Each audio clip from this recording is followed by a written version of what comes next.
Yo mga ka-Otbura, eto na nga, nagluluto ako ng sisig para sa dadalhin namin mamaya-maya lang sa resort sa La Perfecta San Mateo, Isabela. Ito, at hindi ko na iisa-isahin, mabilisang lutuan lang to guys. At hindi ko na nga pala iisa-isahin kung paano ko ginawa yung sisig kasi tumatawag na sila, nandun na daw sila sa resort.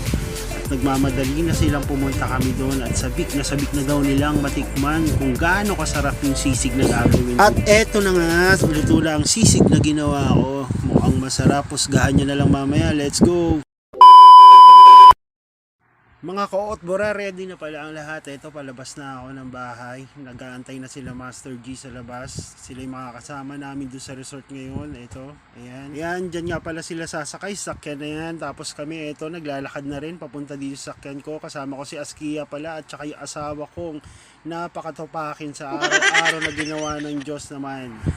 Pero biro lang yan. Alam mo, baka maniwala kayo. Mahal na mahal ko yung asawa ko na yan. Aww. Ayan na nga, diretso pa rin ang biyahe namin patungo sa pupuntahan. Ayan si Aski, nasa likod ko. Medyo nainip na yata. Dito na pala kami sa San Mateo, Isabela. Dito kami sa bayan na. Ito na, yan, kung nakikita nyo, mukhang makalimlim, mukhang uulan. Wag naman sana. Wag naman sana. Wag naman sana.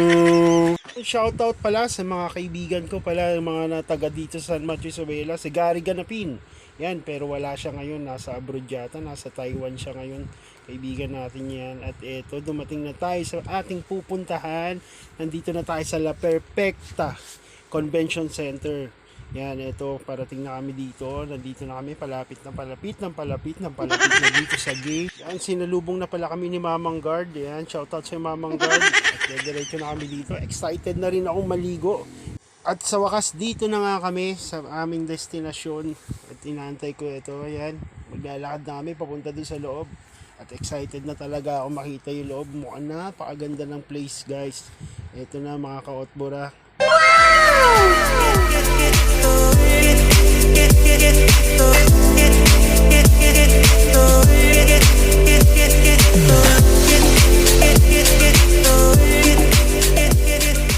Ito nga, TikTok muna daw kami, sabi ni Askia.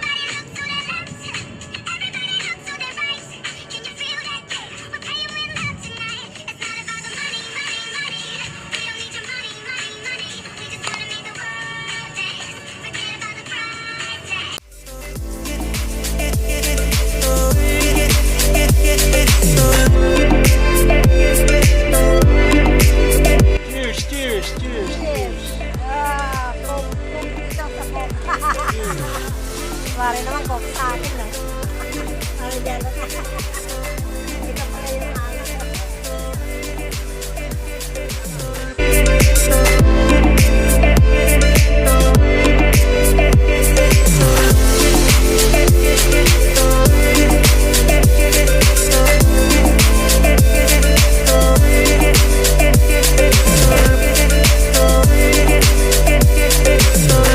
Na pala nagtatapos ng experience namin dito sa La Perfecta Convention Center. Sobrang nag-enjoy kami dito sa place na to at sa mga makakapanood dito, sana mag-enjoy din kayo. Mga ka-Otbura, please follow my page, Bossing Glenn TV. Ayan, maraming salamat po. See you!